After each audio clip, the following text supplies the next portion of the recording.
Buenos días, doctor y compañeros. Bueno, hablaré sobre la articulación, vascularización e inervación del miembro inferior. Entonces, las articulaciones que vamos a ver en el miembro inferior va a ser la articulación coxal, la articulación de la rodilla, las articulaciones tibiofibulares, la articulación del tobillo y las articulaciones del pie. La articulación coxal normalmente también se denomina articulación de la cadera porque la parte de la extremidad proximal del fémur también está formada por la parte de lo que es la región de la cadera. Entonces, la conexión que existe entre el miembro inferior, especialmente la parte de la extremidad proximal del fémur y con la parte de la cara lateral que tiene el hueso coxal, a través del acentábulo, están constituyendo la articulación de la cadera o también llamada cintura pélvica. Esta es una articulación sinoviales más fuertes que tenemos en el cuerpo, ya que esta es una de las articulaciones más estables. También se las clasifica como una articulación esferoideo multiaxial. Entonces, la cabeza del fémur se articula con el acentábulo, también es una articulación que es más móvil del cuerpo, y el peso de la parte superior del cuerpo se transmite a través de los huesos coxales, cabeza y cuello del fémur durante la bipedestación. Entonces, vamos a ver las características que van a tener las superficies de la articulación coxal o también llamada articulación coxofemoral. En la cabeza del fémur corresponde a 2/3 partes de una esfera que está recubierta por cartílago articular, ya que es la más gruesa en las áreas sometidas a cargo de peso, excepto en la apófisis de la cabeza del fémur o para el ligamento de la cabeza femoral. Otra característica que tiene el acentábulo es que tiene un hueco epífero que está situado en la unión de las tres partes que están constituidas el hueso coxal, que es el ilion, el isquion y el pubis.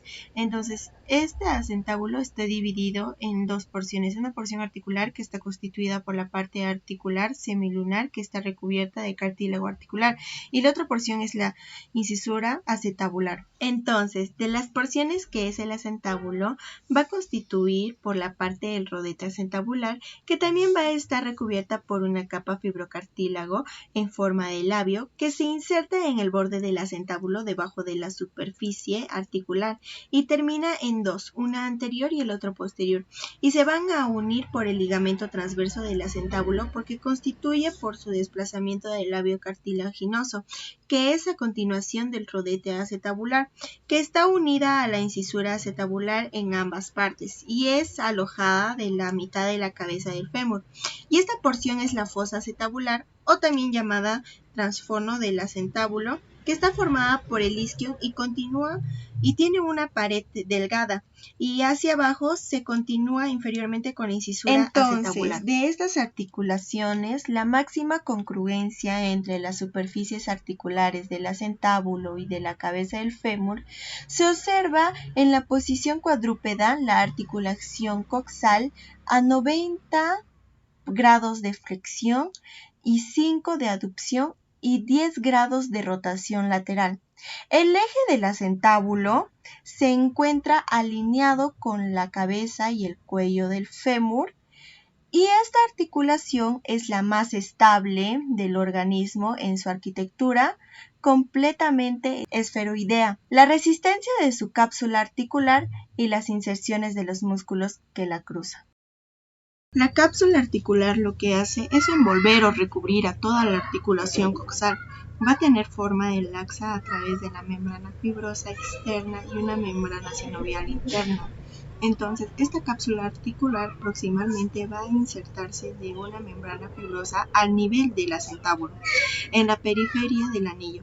Distalmente, la membrana fibrosa está recubriendo principalmente al cuello femoral y anteriormente va a extenderse hasta la línea intertrocanteria y a la raíz del trocante mayor y anteriormente se inserta a lo largo de la línea intertrocanteria y a la raíz del trocante mayor y posteriormente va a venir del cuello quirúrgico y también de la cresta intertrocanteria que va a unir al trocante mayor y al trocante menor. Entonces, los ligamentos de la articulación coxal van a presentar partes engrosadas en la membrana fibrosa y van a discurrir en espiral desde la pelvis al fémur.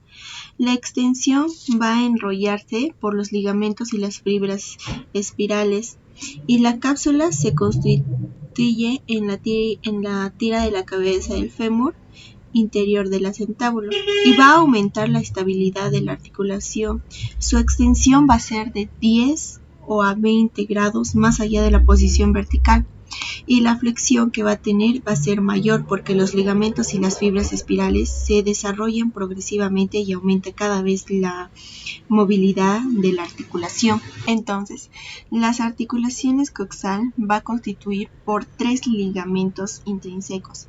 Vamos a tener lo que es el ligamento iliofemoral, vamos a tener el ligamento pubofemoral y el tercer ligamento es el isquiofemoral. Entonces, hablaré un poco sobre lo que es el ligamento iliofemoral. Este tiene forma de Y y es el más resistente del cuerpo. En el borde del acetábulo aproximadamente va a estar la línea intertrochanteria distalmente, que va a evitar la hiperestación de la articulación coxal durante la bipedestación, porque va a enroscarse. Y en la cabeza del fémur está el acetábulo. Entonces, en el ligamento pubofemoral se va a originar de la cresta obturadora del pubis y va a discurrir en dirección lateral e inferior para fusionarse con la membrana fibrosa de la cápsula articular y se va a mezclar con la parte medial del ligamento iliofemoral. Este ligamento se va a tensar durante la extensión y la abducción de la articulación coxal y va a evitar la sobreabducción de la articulación coxal. Y el ligamento isquiofemoral es el más débil de los 3 ligamentos. Este se origina en la porción isquiótica del borde del acetábulo. Sus fibras son espirales que siguen el trayecto superolateral del cuello del fémur. Sus fibras espirales siguen un trayecto medial que van a estar en la base trochanteria menor. Entonces, la articulación coxal contiene la membrana sinovial que revierte la superficie de la cara interna de la membrana fibrosa como la superficie óseas intracapsular, pero no está recubierta de cartílago articular, ya que en la membrana fibrosa se inserta el cartílago articular que recubre la cabeza del fémur y la membrana sinovial se refleja a lo largo del cuello del fémur para terminar en el borde de su cabeza. Entonces, los movimientos que va a tener la articulación coxal son movimientos de flexión y extensión. Del grado que va a tener va a depender de la posición de la rodilla y durante la flexión. Los músculos isquiotibiales y el músculo se pueden flexionar activamente hasta alcanzar la pared anterior del abdomen y también participa la flexión de la columna vertebral y la extensión va de la membrana fibrosa de la cápsula articular por el ligamento iliofemoral que se tensa a la cadera y solo puede extender a la posición vertical y cuando a la ayuda de la pelvis ósea. Otro movimiento que va a tener en la aducción y aducción va a tener el mayor grado de aducción de aproximadamente 60 grados cuando el músculo esté extendido y cuando esté más flexionado. Otro movimiento sería la rotación medial y la lateral. Y por último tenemos el movimiento de la circunposición. Entonces, veremos la irrigación de la articulación coxal que va a estar irrigada por la arteria femoral o también llamada la arteria femoral profunda, que va a dar ramitas una vez que sale y se va a dividir. Luego tendremos una arteria circunfleja medial que va a dar ramitas denominadas arterias retinaculares que van a estar principalmente en la cabeza y el cuello del fémur y esta otra arteria que es la circunfleja lateral que también va a dar la ramita denominada arteria retinaculares que van a perforar al ligamento iliofemoral y da otra ramita denominada la arteria obturatriz que está destinada para la cabeza del fémur. Entonces, la inervación proviene del plexo lumbar y existe una ley llamada ley de Hilton que dice que los nervios que inervan a los músculos tienden a extenderse directamente a través de una articulación dada y actúan sobre ella, también inervando la propia articulación. Entonces, los músculos flexores más la cara anterior de la articulación articulación coxal o también llamado el nervio femoral. La cara inferior de la articulación coxal va a estar inervado por el nervio obturador y su cara posterior va a estar inervado por el nervio cuadrado femoral o también llamado cutáneo lateral. Y los aductores más la cara superior de la articulación coxal van a estar inervados por el nervio glúteo superior. Ahora hablaré de la articulación de la rodilla, ya que también es la más importante, ya que es una articulación mayor y la más superficial del cuerpo. Es una articulación sinovial de tipo gínglimo. Al nivel de esta articulación vamos a realizar la flexión y extensión que se combinan con el deslizamiento y rotación en el eje vertical. Entonces, la articulación de la rodilla va a estar constituida por tres articulaciones. Dos articulaciones femorotibiales, que son lateral y medial, que está constituyendo por cóndilos femorales y tibiales, que son laterales y medios, y una articulación anterior que se lleva a cabo en el fémur y en la cara posterior de la rótula, denominada articulación femororotuliana. Entonces, las superficies articulares, tanto de lo que es el fémur como la parte de la extremidad superior de la rótula, también contiene una cápsula articular que es típica y consta de una membrana fibrosa externa y una membrana sinovial interna que reviste todas las superficies internas de la cavidad articular que no están recubiertas.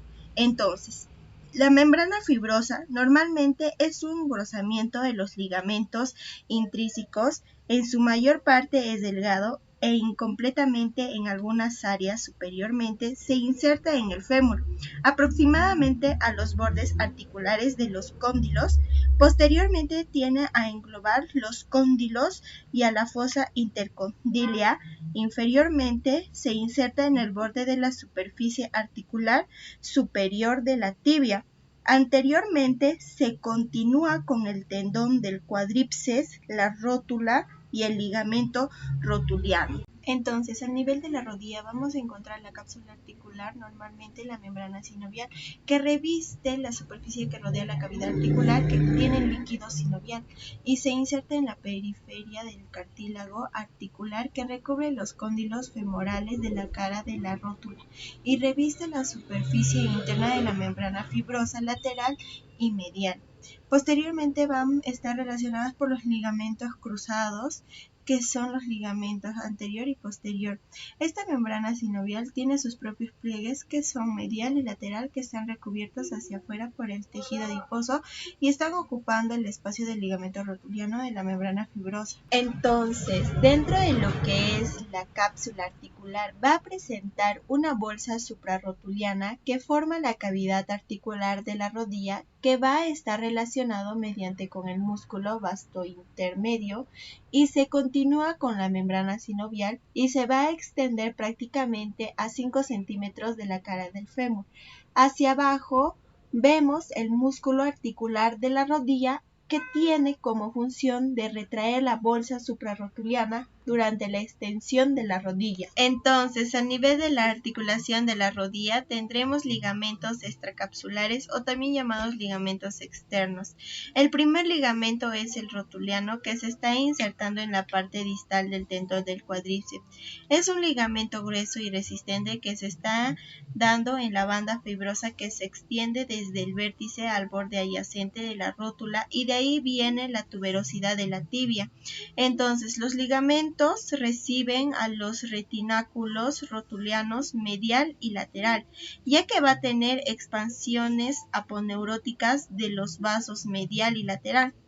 Los retináculos van a conformar la cápsula de la articulación de la rodilla en cada lado de la rótula y mantienen la alineación de la rótula en relación con la cara articular rotuliana del fémur. Entonces, otro ligamento que va a estar relacionado en el ligamento colateral fibular se va a tensar cuando la rodilla se encuentra en flexión completa y contribuye a la estabilidad durante la bipedestación y limita la rotación de la rodilla rodilla cuando esté en flexión. Entonces, un ligamento resistente tiene en forma de cordón que se está extendiendo desde el epicóndilo lateral del fémur a la cabeza lateral de la fíbula y pasa de manera superficial por el tendón del popliteo que lo está separando del menisco lateral y el ligamento que va a dividir al músculo bíceps femoral en dos partes, en una cabeza corta y una cabeza larga. El tercer ligamento colateral tibial también va a tener la función de tensar la rodilla cuando estamos en extensión completa, que va a contribuir con la parte de lo que es la estabilidad durante la bidestación y limita la rotación de la rodilla cuando está en flexión. Entonces, esta es una banda resistente y aplanada, ya que está uniendo el epicóndilo medial del fémur con la parte de la cara medial de la tibia. Las fibras más profundas de este ligamento tienden a insertarse con el menisco medial y mayormente es un lugar de lesiones frecuentes. En la parte posterior van a estar los ligamentos popliteo oblicuo, que se denomina una expansión que refleja al músculo semimembranoso que refuerza la cápsula de la articulación que está posteriormente a la fosa intercondilia, que se origina al cóndilo medial de la tibia y al cóndilo lateral del fémur, ya que se va a fusionar en la cara posterior de la cápsula articular. Y el quinto ligamento popliteo arqueado va a reforzar la cápsula articular posterolateralmente y se está originando en la cara posterior de la cabeza de la fíbula y pasa sobre el tendón del popliteo y se extiende por encima de la cara de la rodilla. Entonces, el ligamento cruzado anterior es el más débil y está originando en la región intercondilia de la tibia y va a insertarse al menisco medial y tiene menor irrigación porque llega a insertarse en la parte posterior del lado medial del cóndilo del fémur y limita con la parte posterior, que son la rotación con desplazamiento de los cóndilos femorales sobre la meseta tibial durante la flexión y sujeta a la tibia cuando la articulación se encuentra en flexión de ángulo recto. Entonces, los meniscos de la rodilla son placas semilunares fibrocartilaginosas que están situadas sobre la cara articular de la tibia, que van a tener en su borde externo van a ser gruesos y su grosor va a disminuir hasta llegar a su borde interno delgado. Sus extremos se insertan en la área intercondilia de la tibia y sus bordes se insertan en la cápsula articular de la rodilla. El ligamento coronario es una cápsula articular que se extiende entre los márgenes de los meniscos y la mayor parte de la periferia de los cóndilos tibiales, y el ligamento transverso de la rodilla es una banda fibrosa delgada que se une a los bordes anteriores de los meniscos cruzando el área intercondilia anterior para mantenerlos sujetos entre sí durante el movimiento de la rodilla. Los movimientos que vamos a tener en la articulación de la rodilla, vamos a tener la flexión y la extensión, que son movimientos principales aunque hay un cierto grado de rotación. Cuando se flexiona la rodilla, cuando el miembro inferior está totalmente extendido con el pie sobre el suelo, se produce una rotación medial de los cóndilos femorales sobre la meseta tibial. Para desbloquear la rodilla debemos de contraer la rótula lateral del fémur a unos 5 grados sobre la meseta tibial y se puede flexionar, aunque los ligamentos cruzados están limitados por los cóndilos femorales durante la flexión y la extensión, que convierten a un giro, y si tiene lugar un cierto grado de rodamiento en tanto que ese punto de contacto entre el fémur y la tibia se desplaza posteriormente con la flexión y vuelve anteriormente con la extensión, y un cóndilo femoral se desplaza anteriormente sobre el cóndilo tibial durante la rotación de la rodilla, mientras que el otro cóndilo femoral lo hace posteriormente. Entonces, la articulación de la rodilla se va a formar una red articular que va a tener 10 arterias y 10 ramas que están irrigando a la rodilla. Una de ellas es la arteria femoral y la arteria poplitea, que a su vez ambas van a dar las ramas geniculares, la segunda arteria recurrente tibial anterior y la arteria circunfleja fibular, y a su vez dan las ramas recurrentes anteriores y posteriores. La tercera es la arteria poplitea. También está dando la rama medial, que está destinado a los ligamentos cruzados de la membrana sinovial y a los bordes periféricos de los meniscos. Entonces, las inervaciones prácticamente de la rodilla está dada por las ramas articulares provenientes del nervio femoral, que están destinados para la articulación de la cara anterior, de la articulación de las caras articulares del nervio tibial. Está destinada para la articulación de la cara posterior y los ramos articulares del nervio fibular común, que vienen para las caras laterales. Hay otro nervio que baja, que es el nervio obturador, y el nervio safeno, que viene de la cara medial. Al nivel de la rodilla tenemos 12 bolsas, y la mayoría de las bolsas están dadas por los tendones de inserción de los músculos. Vamos a tener lo que son las bolsas subcutáneas, que están prerrotulianas e infrarrotuliana, que están localizadas en la superficie de la articulación y permite el desplazamiento de la piel. Vamos a tener la bolsa suprarrotuliana, que es profunda respecto a la porción distal del cuádriceps. Se continúa con la cavidad articular de la rodilla y permite la propagación de una infección hacia la cavidad. Vamos a tener lo que es la bolsa del músculo popliteo y una bolsa anserina, que en la profundidad respecto a la inserción distales de los tendones de los músculos sartorio, y vamos a tener una bolsa subtendinosa del músculo gastrocnemio. Ahora hablaré sobre las articulaciones tibiofibulares. Va a presentar dos articulaciones que unen la tibia y la fíbula. Entonces, la membrana interósea más los ligamentos de ambas articulaciones tibiofibulares se dirigen interiormente desde la tibia. Tienen gran resistencia a la tracción ejercida hacia abajo sobre la fíbula por 8 de los 9 huesos que se insertan, y va a permitir un ligero movimiento hacia arriba de la fíbula cuando el extremo ancho de la troclea del talus se encaja entre los maleolos durante la flexión dorsal del tobillo. Para que se mueva la articulación tibiofibular superior, se tiene que mover la arteria tibiofibular.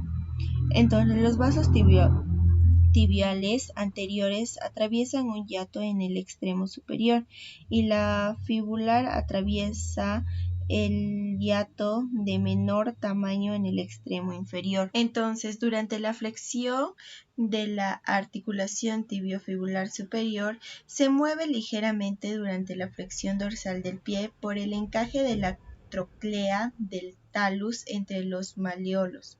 La irrigación que va a tener es la arteria inferior lateral de la rodilla y la arteria recurrente tibial anterior.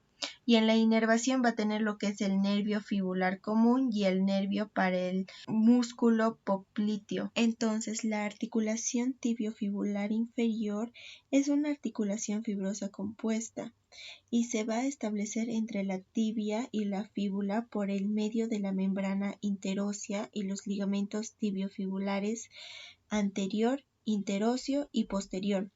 Su integridad es esencial para la estabilidad de la articulación talocrural, que sostiene el maleolo lateral firmemente contra la cara lateral del talus. Entonces, la articulación tibiofibular interior en el área va a presentar una forma triangular y rugosa en la cara medial del extremo inferior de la fíbula, que se articula con una caría en el extremo inferior de la tibia. Va a presentar un ligamento tibiofibular interóseo que es profundo y resistente, que va a continuar superiormente con la membrana interósea y principalmente va a conectar entre la tibia y la fíbula. Entonces, el ligamento tibiofibulares anterior y posterior, que son en los lados externos, está reforzada por la articulación anterior y posteriormente, y el ligamento tibiofibular transverso inferior va a la continuación profunda distal del ligamento tibiofibular posterior. Es una fuerte conexión entre los extremos distales de la tibia.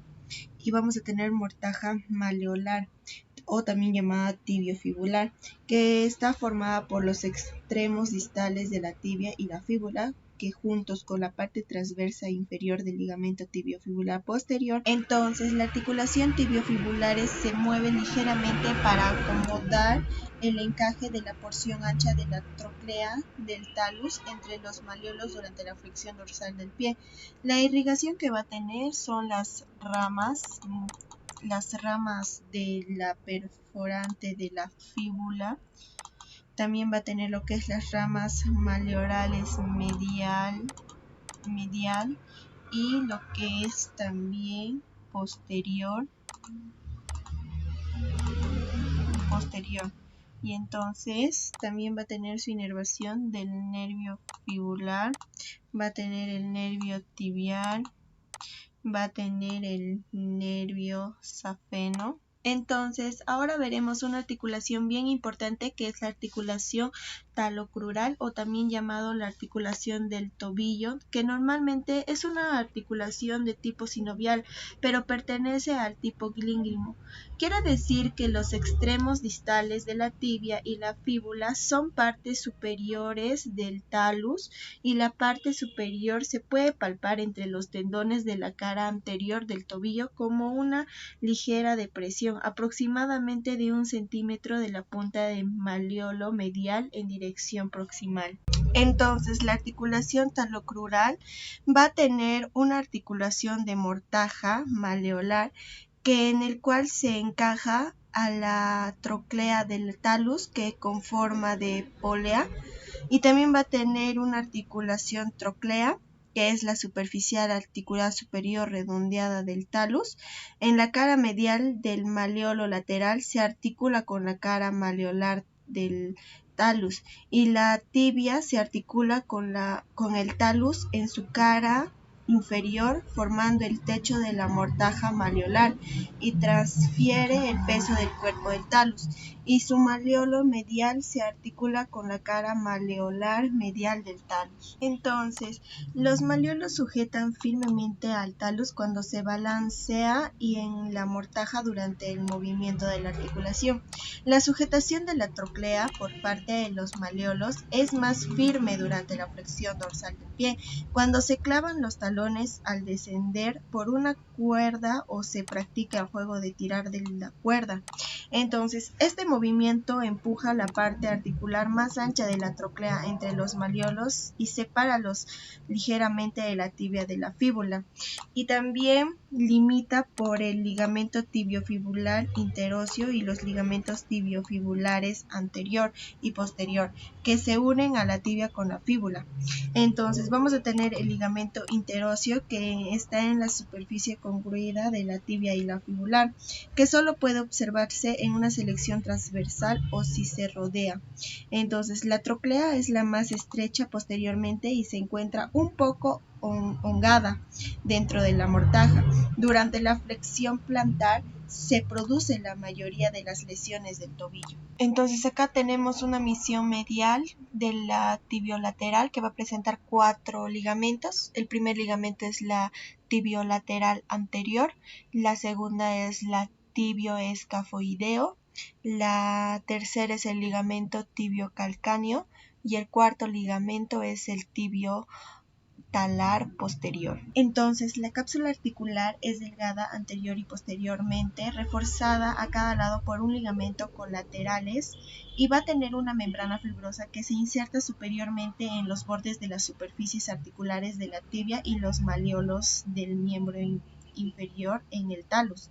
En la membrana sinovial es lisa y resistente la membrana fibrosa, y frecuentemente la cavidad sinovial se extiende superiormente entre la tibia y la fíbula hasta la altura del ligamento tibiofibular interóseo. Entonces, la articulación talocrural va a tener movimientos de flexión dorsal y flexión plantar del pie, que tienen lugar de un eje transversal que pasa a lo largo del talus.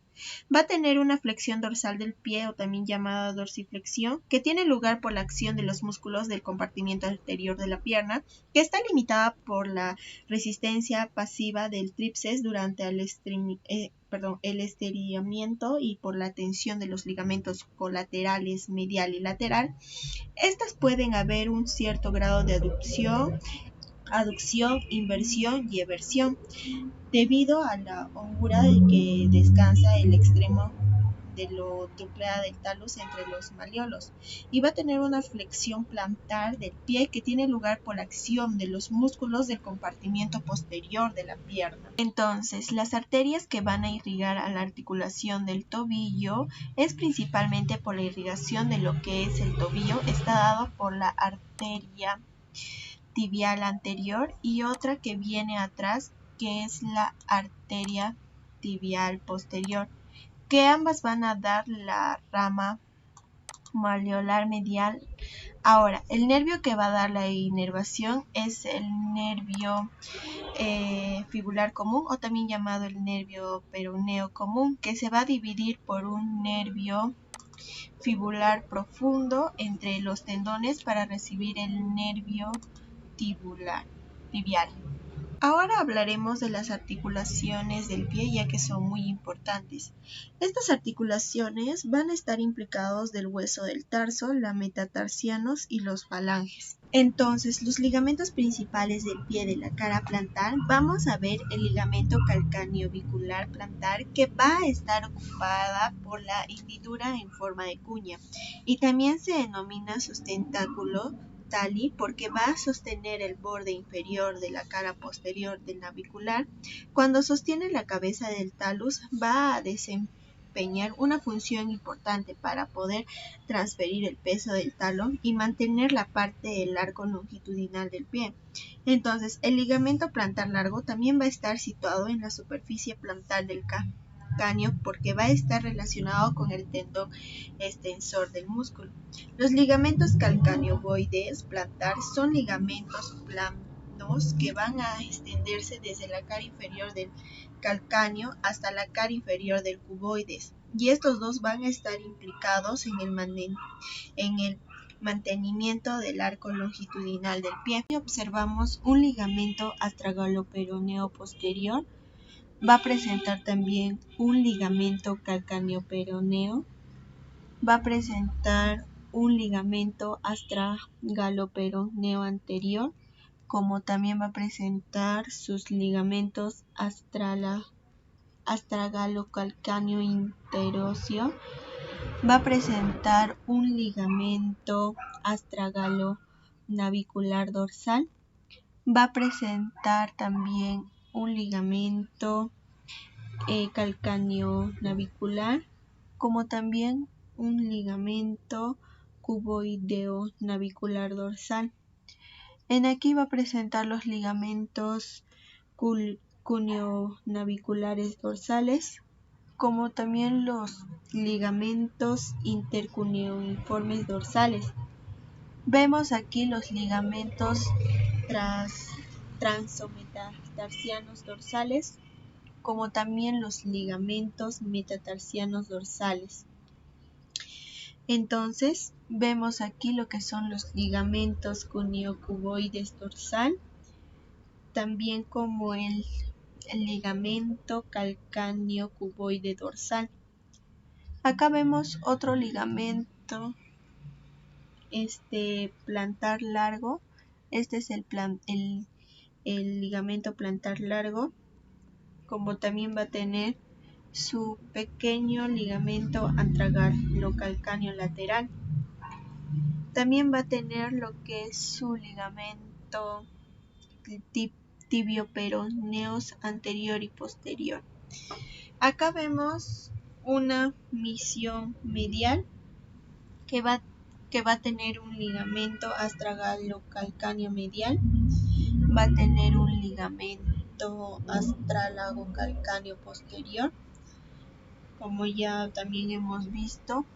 El ligamento plantar corto va a tener su ligamento calcáneo navicular plantar. Entonces, los ligamentos y tendones del pie, estamos viendo una visión plantar, va a presentar su ligamento metatarsianos transversos profundo del pie izquierdo, como también su ligamento interfalángicos del pie, su ligamento intrafalángicos proximales, El dedo gordo nada más tiene su ligamento intrafalágico del dedo gordo, como ya lo había mencionado, del lado izquierdo.